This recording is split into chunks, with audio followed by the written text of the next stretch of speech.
So let me begin by thanking everyone for tuning in today. This is another of our Wednesday webinar series, and I'm really excited about today's topic. And I'm probably one of the few people that can say they're excited about a webinar, but for two reasons.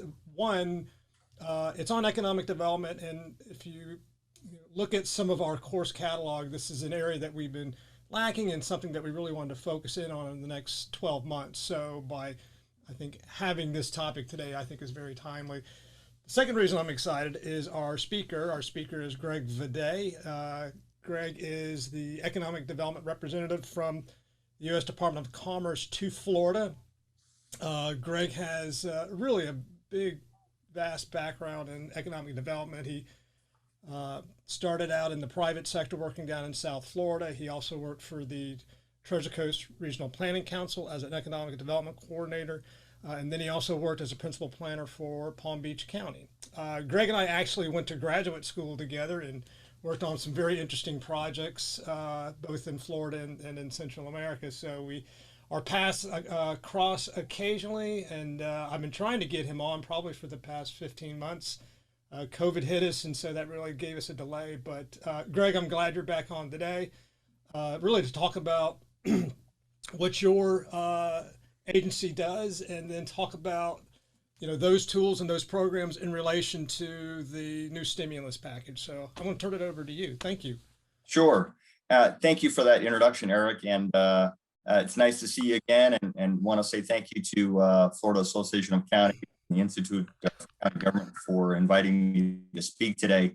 So as Eric mentioned, I'm going to speak about economic development, and more specifically about EDA, the Economic Development Administration, and what we do in the field of economic development, and more particularly how our grant programs are designed to support economic development in communities across the country. And so, as Eric mentioned, I'm the Economic Development Representative for Commerce's Economic Development Administration.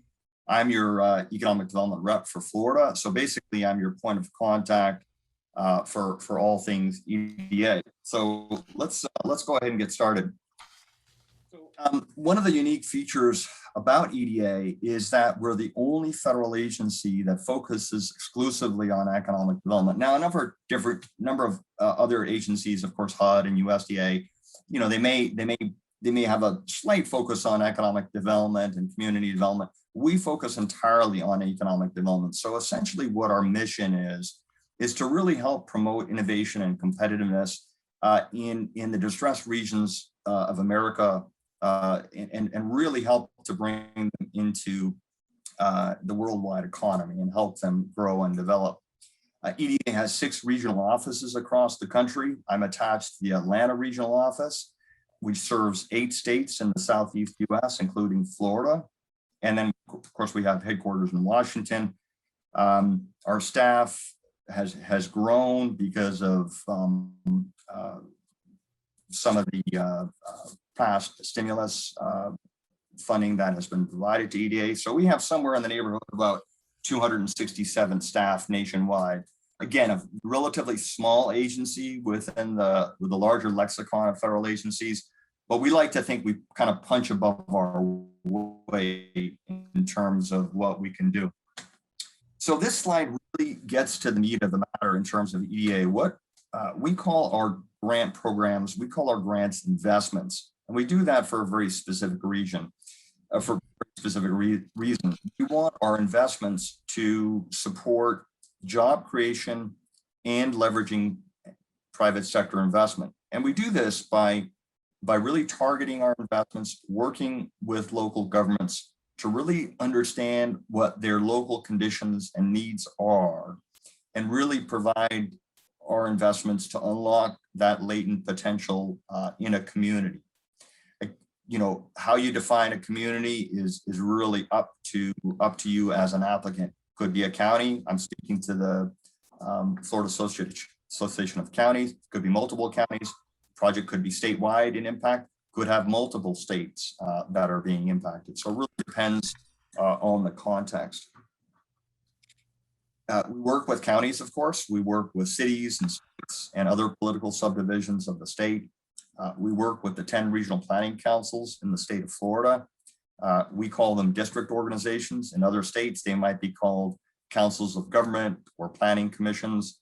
I had the opportunity to work for a planning council for a great many years in the field of economic development before I came to EDA and local government as well. So that really served me well. We also work with Indian tribes, colleges and universities, and nonprofit organizations that are doing economic development projects and have support of their local governments.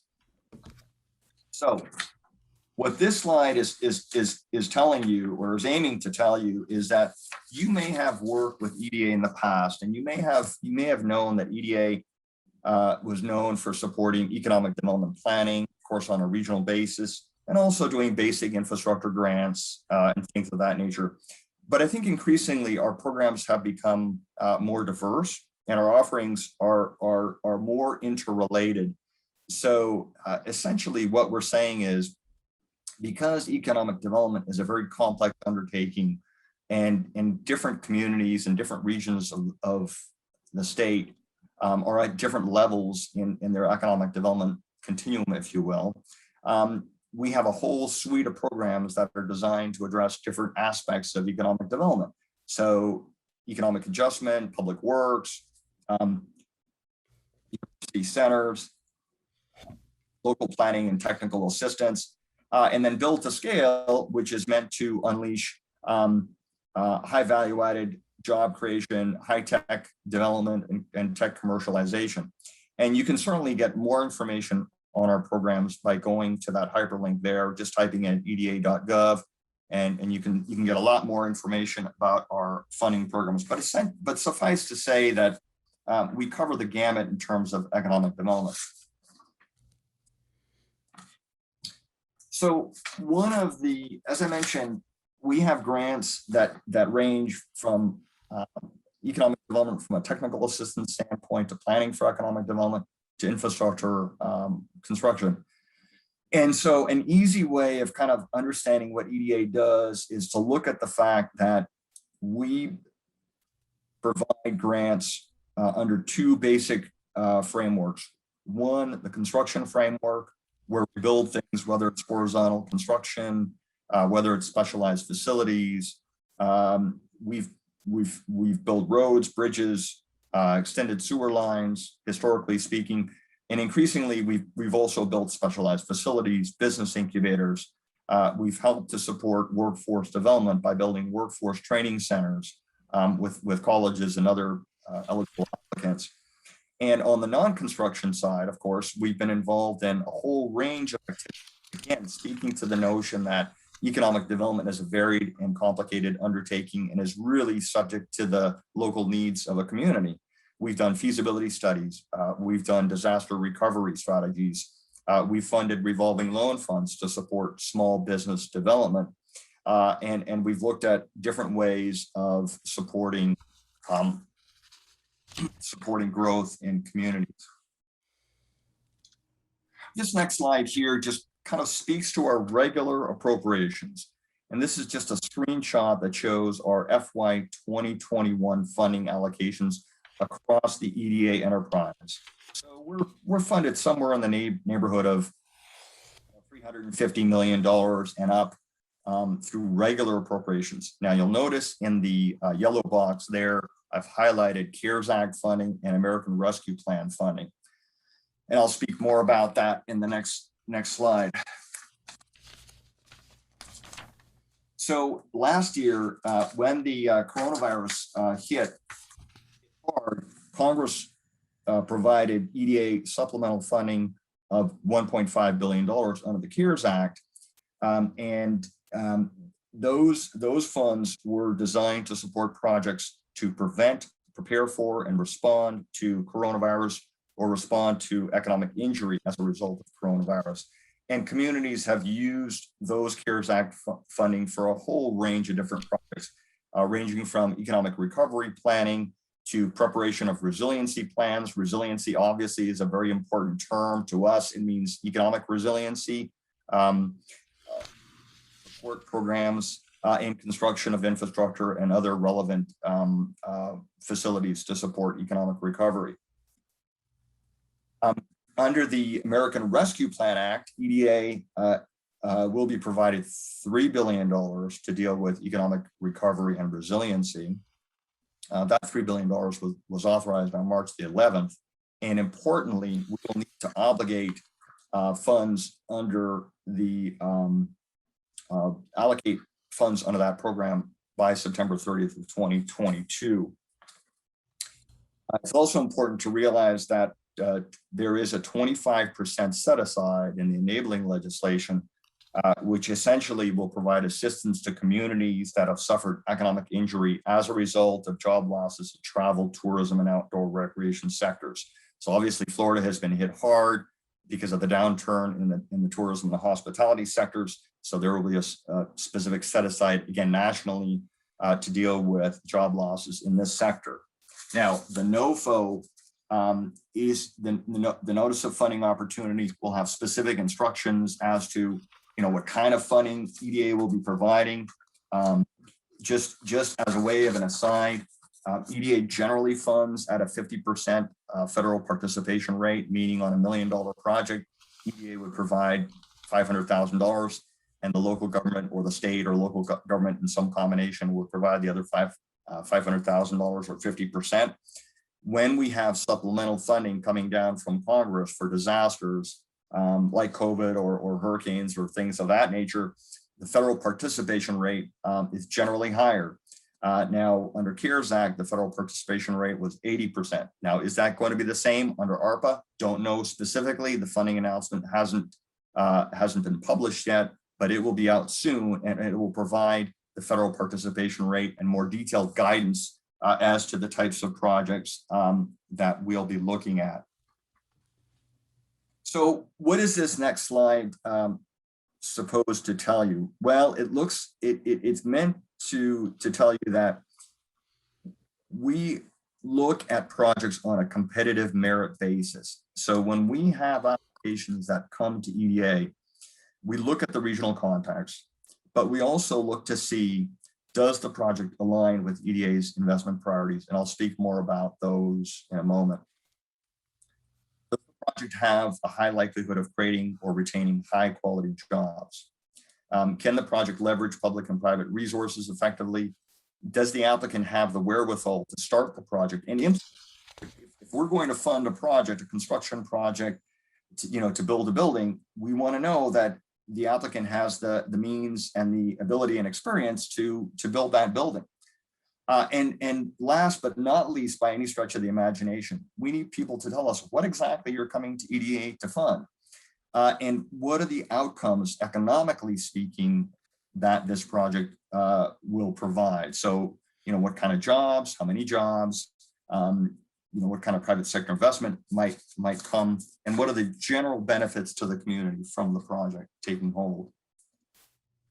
As I mentioned, EDA looks at our investment priorities to determine one of the measures of competitiveness. On April 14th of this year, EDA updated its investment priorities. These tend to be updated with different administrations coming on board. On April 14th, 3 new investment priorities were added. Equity is number 1. Technology-based economic development, you'll see, as number 5, and environmentally sustainable development is number 6. So we have 7 investment priorities. Really, I'm not going to go into great detail on each of these investment priorities. We'll have further information and guidance on our website about these, but it's important to understand that when an application comes to us for potential funding, the applicant needs to clearly articulate how the project meets or enhances one or more of these investment priorities. You only have to meet one, but if your project can meet 1 or 2 or 3, then please tell us how it's going to do so. And that helps provide a more competitive stance for the application. Because I'm talking to the counties today, what I wanted to do is just give you a sampling of projects we've funded. And these are projects that have been these are projects that have been led by counties. So counties have been the applicants. So last year, we provided a grant to Gulf County in Northwest Florida to support roadway and infrastructure improvements to support an advanced manufacturer, which is going to be located at the Costin Airport in Port St. Joe. This manufacturer is an advanced manufacturer who's creating unmanned aerial ships and drones for different applications, commercial applications, military applications, environmental, climate science, things of that nature. And they've made a fairly large investment in Gulf County, and certainly the county is very excited about the jobs, the high-tech jobs that are coming to bear because of this project. In the same year, last year too, we worked with Jackson County. Jackson County inherited the Endeavor lands from the state, as you may recall. Part of what the county wanted to do, and again, as Eric mentioned early on, is to carve out a slice of that 1,200 acres that was provided to them, and to set aside some lands for economic development purposes. Well, on one of those set aside pieces, the county came to EDA and sought funding to build an industrial building, which would house a manufacturer. So that project is underway as we speak.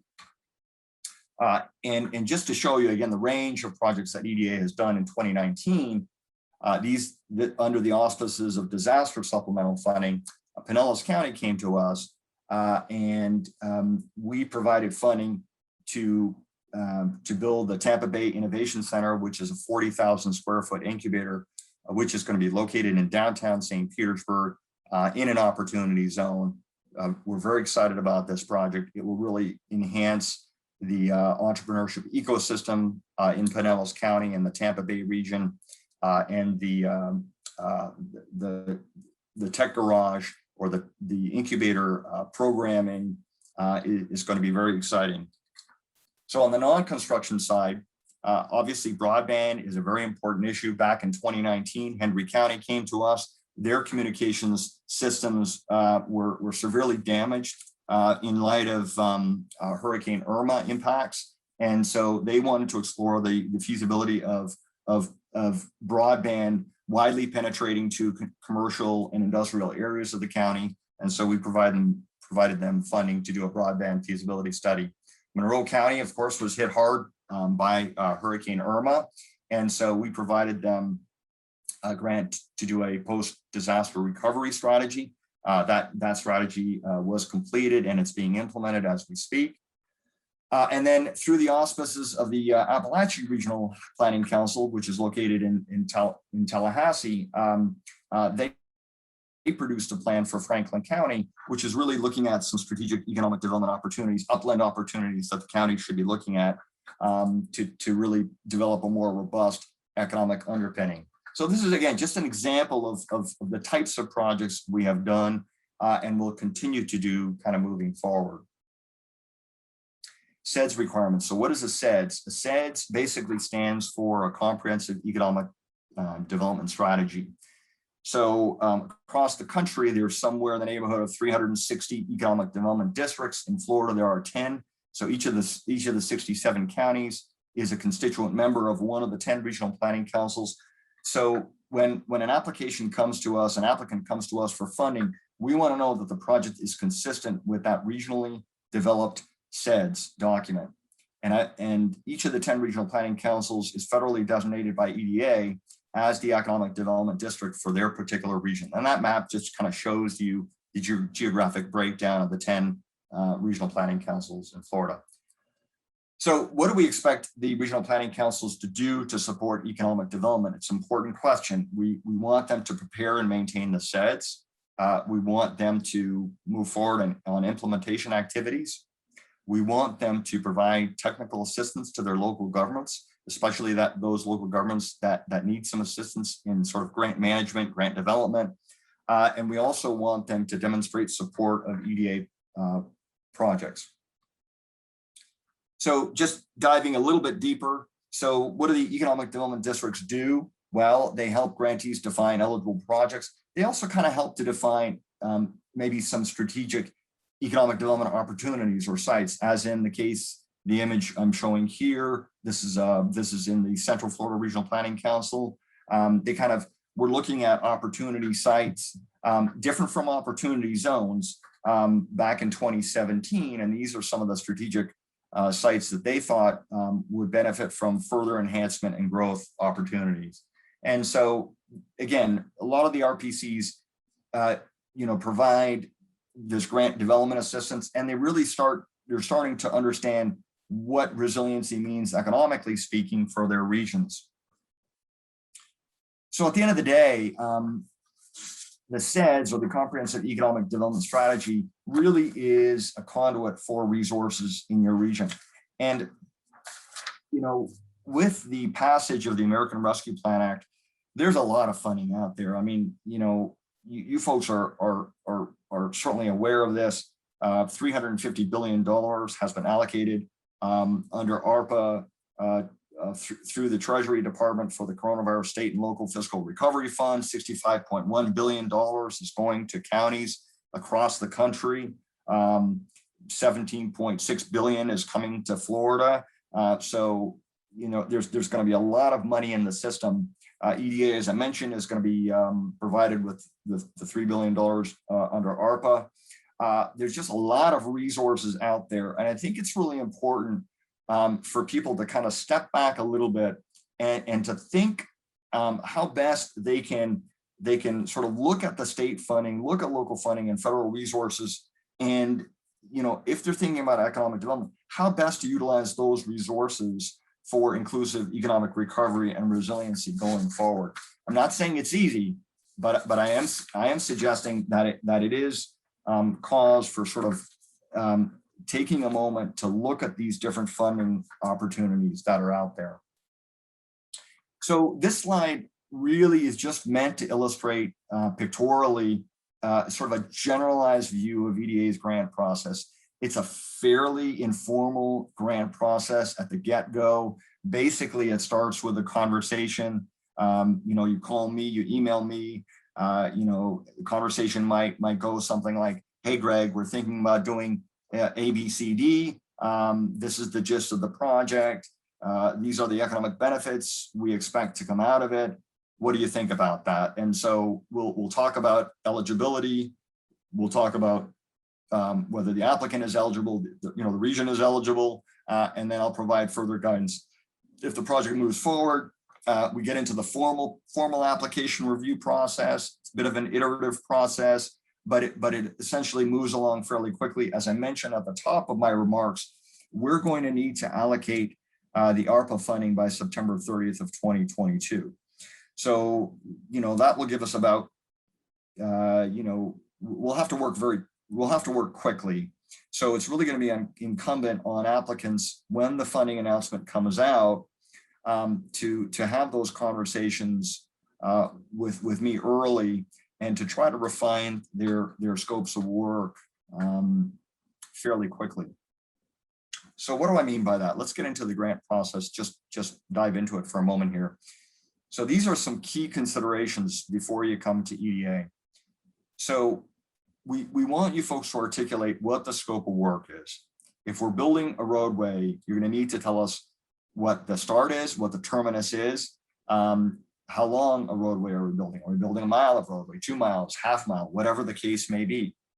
This is just a screenshot of a project we did back in 2016. We provided a grant to City of Lake Worth, and they were looking at coming to EDA for infrastructure funding to expand the roadway and do related infrastructure improvements to support the expansion of the Lake Worth Park of Commerce. Essentially, what they wanted to do is to carve out spaces in the park for larger industrial manufacturing development to occur. So manufacturing, warehousing, distribution, and they came to us with a multifaceted project. The reason I put the project components up there is because some people think that you can only come to EDA for one thing. In other words, building a roadway or building a building. Well, no, we're fairly sophisticated. We can look at multifaceted projects. In this case, this project had a number of different components. We just need you to be very clear about what each component is going to cost, and we want to know together how the project is going to work in terms of timing. So again, for construction projects, again, applicants that are involved in maintaining, operating, and owning public facilities, we only build public facilities, whether it's infrastructure or buildings, all those involved in the maintenance, operation, or ownership of those assets need to be part of the project. So there could be instances where a county and a city work together. They work on a joint application. The county might be the lead and the city might be a co-applicant. There's different ways those things tend to occur. Detailed budget to tie back to the scope of work. These are the two important things. When you come to EDA for funding, scope of work is important, but you also need a budget that ties back to those milestones in that scope of work. So again, if you're building a roadway, a length of roadway might have cost $1 million, a couple of years ago. I don't know what it costs now. Obviously, costs and materials have gone up because of COVID. Let's just say it's $2 million, right? So, that's a fairly simple proposition. It gets more complicated when we're building a building because there's a lot more parts to that picture. You're going to need to tell us how the project aligns, as I mentioned before, with EDA's 7 investment priorities. It's not enough to say, hey, Greg, it meets the equity investment priority. Well, how does it do that? You're going to have to articulate that. And I can't tell you how it does that. You've got to tell us how it does that. Also for construction projects, we, as part of our competitive review, if we're going to build something, whether it's infrastructure or a facility, we want a committed job creator coming in and indicating as part of the application that they will create a certain number of jobs and or private sector investment because of the project, right? So that's really important from a competitiveness standpoint. I mentioned kind of local match at the top of my remarks. Local match is, as it sounds, it's local money, it's state money, it's private money, it could be foundation money. We can't match federal to federal. It's important to note, we've asked the question internally. The funds coming down from Treasury, the ARPA funds, the state and local coronavirus fiscal recovery funds cannot be used as local match for EDA and other federal funding programs. So you've got to look elsewhere for local match. Project timing and timeline. Why is this important? It's important because there are instances where sometimes projects have to get underway really quickly. If a project, for example, hypothetically speaking, needs to get out of the ground in 3 to 4 months, that's probably not going to work within our timeframes. If you've got a little bit longer timeframes that you can work with, then certainly have a conversation with me, and I can guide you in terms of whether EDA is an appropriate funding vehicle for that project, or whether they're because of timing issues, EDA is not going to be a good fit for you. So this is kind of a high-level discussion. The last slide here that I'll speak to is next steps. So I mentioned that the American Rescue Plan Act, $3 billion is coming to EDA. So what would you need to do to kind of get yourself ready? Well, as I mentioned, it's a good time now to step back, sort of organize, prepare, and focus, right? Look at all the different funding opportunities that are out there and start to think about what makes sense for your respective community. It probably would do you well to read EDA's CARES Act NOFO, which came out in May of 2020, to kind of look to see how we structure our funding announcements. Join EDA's mailing list. If you join EDA's mailing list, then you'll be alerted as soon as the funding announcement comes down the pike from Washington, and you'll be ahead of the pack. I'm not going to be able to reach out to each and every 67 of the counties and say, by the way, our funding announcement has come out. Reach out to your regional planning council, identify your economic development priorities, as I mentioned earlier on, and really think about those different funding opportunities, including EDA, USDA RD, Broadband USA, which just announced funding of about $300 million to support broadband deployment. SBA has funding as well. And then reach out to me. And you can reach out to me at that contact information, my cell, or by email. And Eric, I'm going to stop there and certainly be open to any questions that you all might. And folks can reach out to us as well, and we'll get you in contact with Greg. Greg, that was actually an awesome presentation. So it was not an overstatement to say that I was excited about it. I'm a little embarrassed that I didn't know about some of the things that you guys do and fund. So that was excellent. I got a couple questions just on the application process. A lot of communities can't put an application together because they don't have the in-house technical assistance to do it. Right. So how can they use some of the funding, be reimbursed to pay for a consultant to help pull this together? Okay, so good question. No, so the answer is no. You can't. We don't pay for pre-award activities and grant writing and prep. Now, what they can do, though, as I mentioned before, they can reach out to the regional planning council, and many of the regional planning councils will provide them with the technical assistance to support grant applications. In some cases, some of the RPCs will actually help prepare a grant application for them. They can also do things like run economic analyses, right, to start to determine the job creation potential and economic outcomes of a project. So I would say reach out to their local RPC first. Also, EDA has funded Economic Recovery CARES Act coordinators in each of the 10 regional planning councils. Their sole mission is to work with local governments and provide them that level of assistance. So there's a good deal of resources that we've put into the RPC sector, and we're expecting them to provide that level of assistance. So all those not lost. I mean, I know that some of the rural counties, obviously, they may not have a full-time grant writer, and so reach out to your regional planning council. I'll guide you through the application process, and that's part of my job. So, it's not rocket science, but it does take some, organization and stick-to-itiveness, right?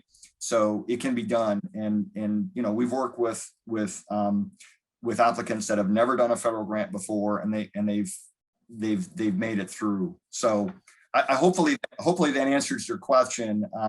There are resources out there, but we do understand that it's going to be harder for some.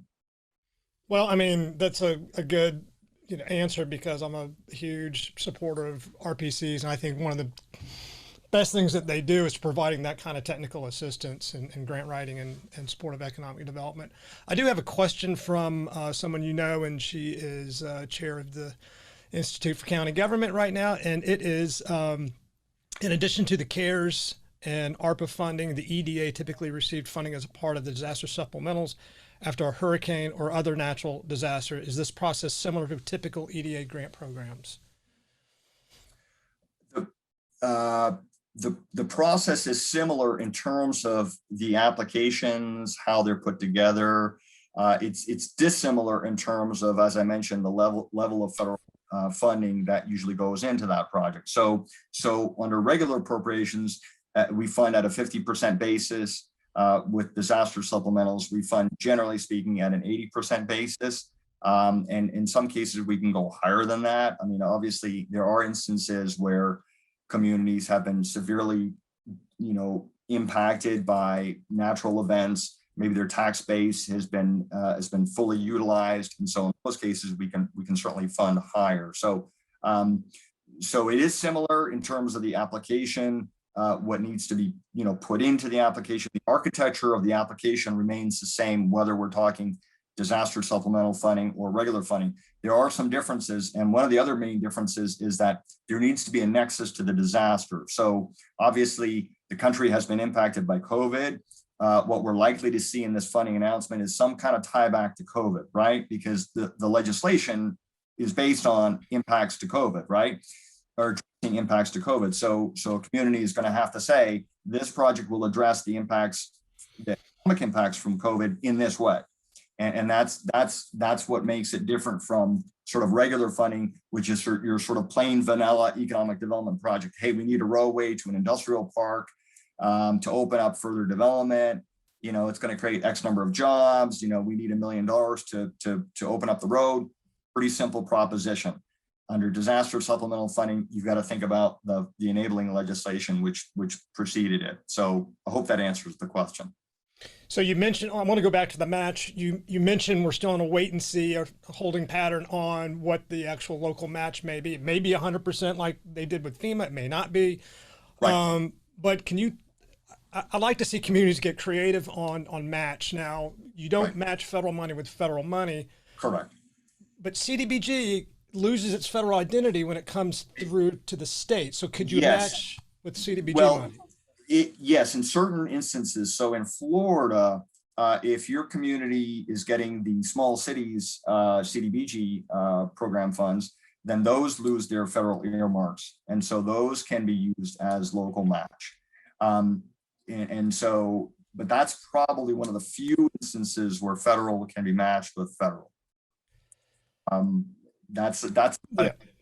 may be a couple of other limited examples, and we still have to approve that use as a local match. Now, what I didn't say is in kind can also be put into the mix. Obviously, cash is going to be preferred, but there may be instances where, let's say, for a non-construction projects, you're doing a planning project or a post-disaster recovery plan, and the community is pledging their staff time to do some of the work. In that case, we would need a community to value the work that's going to be provided, and that can be used as local match. So local match could be a combination of in-kind and cash. Yeah, and a question just came across the chat on that. Let me ask you again to try to be creative. So I think timing is probably an issue. But if let's say someone is doing a road extension project into a commerce park, right? The county was able to fund the first portion, 1,500 feet, 2,000 feet, quarter mile, what have you, and they did that 6 months ago. It's completed. Now they want to fund the other part with EDA money, but they want to use that first piece as a match. You can't do that because it's not related to the scope of work. So match can only be related to the scope of work. And so we have to match apples to apples. So the fact that you've done your phase one, that's great, but it's unrelated to phase two, right? Phase one is a road to nowhere without phase two. I know, but it's, I hear what you're saying, but. Well, I'm trying to advocate for the counties. No, I understand that, but our scope of work is building the remaining 2,500 feet. So the local match has to be related to building that other 2,500 feet of roadway, essentially. Got it. Yeah. With respect to, I had a question on the actual allocation of funds. Yes. Are they going to be regionally allocated, or is it like first come, first serve? And what do you have? Good question, Eric. So we don't know yet, but historically speaking, what will happen is the Washington will allocate the funding across the regions. We don't know what that funding level is going to be, and then they will reserve funding for Washington-driven projects. That's always the case. So how this is going to be sliced and diced, we don't know yet. I know that internally speaking, the funding announcement is going to be out very soon. I know that they're trying to just finish it up, but yes, basically speaking, yes, there will be regional allocation, and there will be an allocation for Washington as well. And how that's going to break down, it's going to be detailed in the funding announcement. So obviously there's going to be the set aside, as I mentioned, for the tourism, travel, and outdoor recreation sectors. So that's going to be a separate, detailed guidance relating to that. So we're waiting to see. We don't know what the Atlanta Regional Office is going to be allocated, but it's important to know that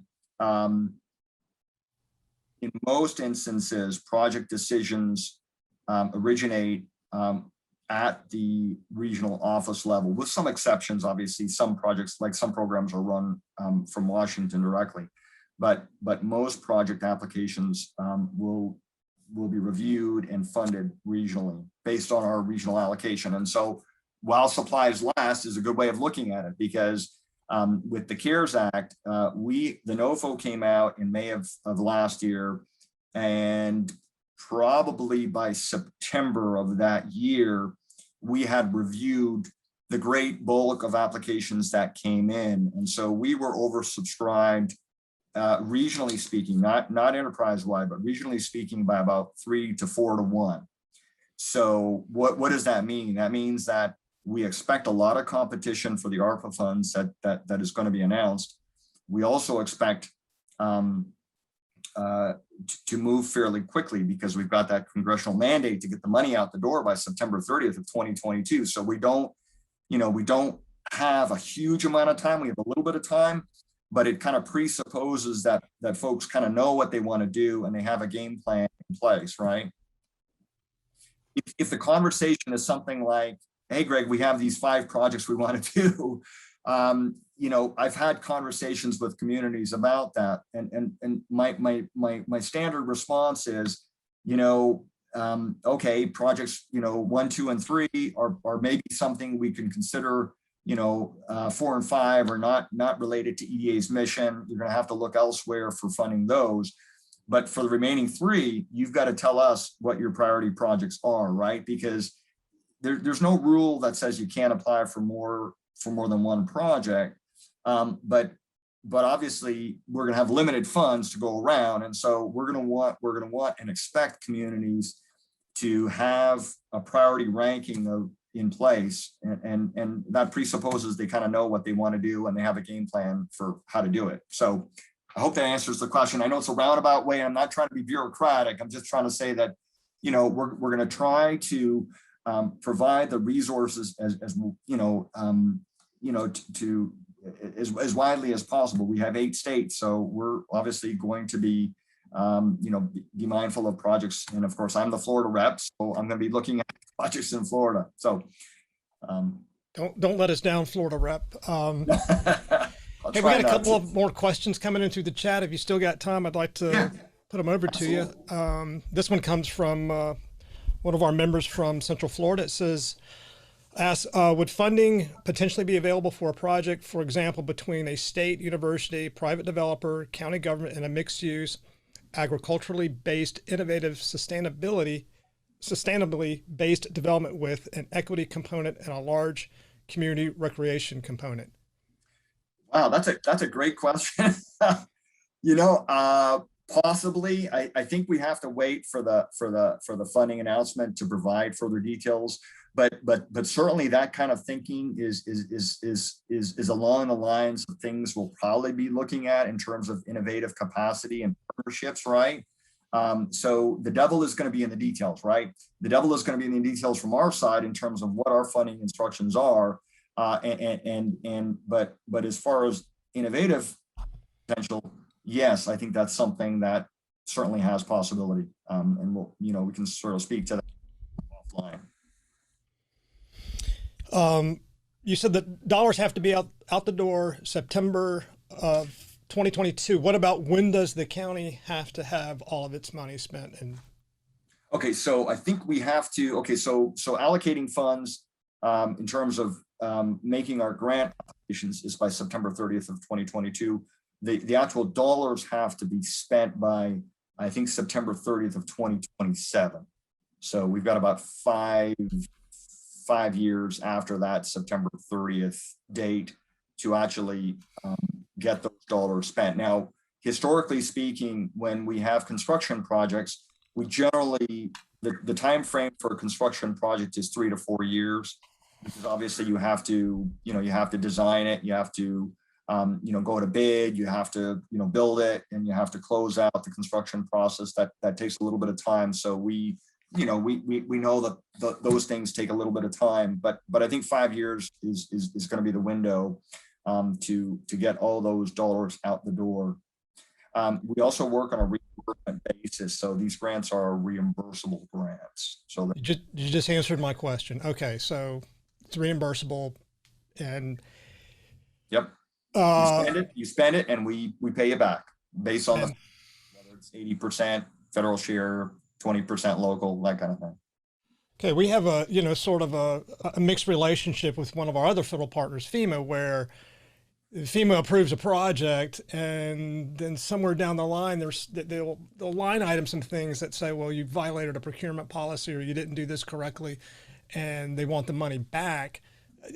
What's the kind of experience you've had with counties that have project approved, Yeah. and then later on something doesn't look the same? Well, look, we're bound by federal regulations 2 CFR 200, obviously, in terms of procurement and standards and, waste, fraud, and abuse and all those kinds of things. Now, obviously, if an applicant, violates the tenets of its grant agreement with EDA, yes, can we claw back the grant? Are we going to want to do that?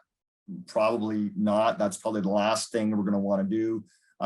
Our experience is that we're going to work with the applicant to see if we can kind of address or cure the situation. What typically will happen is, let's say if there's a delay in construction, that's a typical kind of situation, or if there's something unforeseen happens, a change order, we can work with that. Generally we'll deal with those situations as they arise. But we're probably not going to use a line item veto. And once a project budget is approved, it's approved, right? So if you've got design monies in the project, and you do the design work, you'll get reimbursed for that. Now, if you didn't follow federal procurement standards and you didn't, bid the job, and if you didn't, if you hired Uncle Joe to do the design work, yes, then we're going to terminate the grant for convenience, right? So obviously there are some instances where we'll come down, but generally speaking, we want to have a cooperative relationship. We're not here to penalize an applicant. We're here to work with them and make sure the project is successful, and we'll do everything we can to see that happen. So, and what we do is, you work with me on the pre-application side. Once the grant is awarded, then you're given a project manager on the post-award side, and that person works with you all along until the project is completed. So we kind of have a nice handoff. So you work with me on the front end, work with someone else on the back end. You're only working with 2 people at the end of the day. So you're not subject to different voices all along the way. We try to keep an even keel. That's encouraging. That's the difference with FEMA, because with FEMA you may have a half a dozen to a dozen different public assistance coordinators on a project, and decisions and right, policy interpretations change. Exactly. And so for us, that's why I said earlier on, we kind of punch above our weight, because I have counterparts in each of the other states, and they're doing exactly what I'm doing. Is they're talking with applicants, working with them on applications, and we're with them for that 4-month, 6-month period of getting the application reviewed, and I'm your point of contact. So you only have to just call me up and say, hey Greg, what's happening, and I'll be there and provide any guidance that I can, so that we don't shut you around like other federal agencies. But nothing wrong with the other federal agencies, but they just different different operation mode of operation than we do. I think we got probably one last question, Greg, and it is, it's a good one. It says, if a public entity partners with private entities to develop a project like a special event center, is there a requirement that the center be publicly owned? That's a good question. My fallback position is going to be probably, again, we only build public infrastructure. So in that instance, it would probably be a situation where it would be publicly owned, and it would be leased to, let's say, a convention operator or some other entity at fair market rent, fair market lease. In terms of other types of ownership, we'd have to get a legal opinion on that, and I don't wade into the legal easily, but that's something we'd have to get into the details. But generally speaking, when I say public infrastructure, it's got to be publicly owned and maintained. There could be instances where a public-private partnership would meet that test of public ownership. Greg, what if it were a nonprofit? If it were a nonprofit, because they're an eligible entity, yes, that would probably suffice. Okay. Yeah. Well, I mean, but yeah. Well, the only thing, there's a couple of buts there. One is that, there's a lot of nonprofits come in all different shapes and sizes, right? So, the nonprofit has to be doing a bona fide economic development project. We're not building houses, we're not feeding people, we're not putting out fires and things like that. So obviously their project has to be an eligible project. Now, if it is, then everything else falls into place. Got it. Actually, I do have one last question, and this partly relates to the match question, but in your experience, have you had projects that actually, cobble together different federal funding sources? They still meet their match, but you pull in, I'm thinking of like FEMA disaster recovery money over in, the Panhandle with some of this. Have you seen that experience with having an entity cobble together a lot of different federal dollars? Well, remember, we can't be in a project with other federal dollars in it, so that's a non-starter. However, we funded a large project in 2019 in Pensacola at the airport. It was an MRO hangar we built for Pensacola International Airport, and I believe that project was a $48 million project. And so the group, City of Pensacola, pulled together Triumph Dollar, Triumph Gulf Coast. Of course, those can be used as non-federal share. They pulled together DOT dollars. They pulled together Escambia County dollars, City of Pensacola dollars, and private sector. The MRO itself, I think, put some money into the project as well. So I think there were probably all told, seven funding sources, including EDA. So yes, we can slice and dice that however it works. It just has to be approved local match, right? And we know that sometimes projects can be expensive and be quite time consuming in pulling together the match. The one last thing I'll say, and I didn't mention this, and I apologize for not mentioning it earlier, is that the average grant size when we have our regular programs, let's say if we're building something under our public works program, is about $1.5 million. So on a 50% basis, that translates to about a $2.8 million, $3 million project. When we have disaster supplemental funding, those grant caps come off. So why do I say that? Is because we can do larger projects. And so we have done larger projects. We anticipate we will be doing larger projects when the ARPA funding comes out. What those funding levels are going to be, I don't know, but we have done, for example, after Hurricane Irma, the state DEO came to us and they said, look, we want to establish a revolving loan fund to support small business recovery and resiliency in light of Hurricane Irma impacts across all 67 counties. And we provided the state probably the second largest EDA grant ever made, $32 million, to capitalize the $40 million revolving loan fund that they have in place now. And then we also funded $8 million for the $10 million Hurricane Michael revolving loan fund. I think it's called the Evergreen RLF. And so those two revolving loan funds right now are going gangbusters, and Michael DiNapoli is in charge of that at DEO. And so that's just an example of where, can we do something like that again? Who knows? I don't know, but certainly we can anticipate to fund larger scale projects, right? And so the project that you mentioned with different components to it certainly is something that may have some legs. So of course I can't answer all the potential questions out there. Yeah. But I'll be happy to, like I said, entertain questions offline and download, by phone or email. One final question did come in, and it asks, what about a solar panel field to reduce power costs for government buildings? Okay, say that again.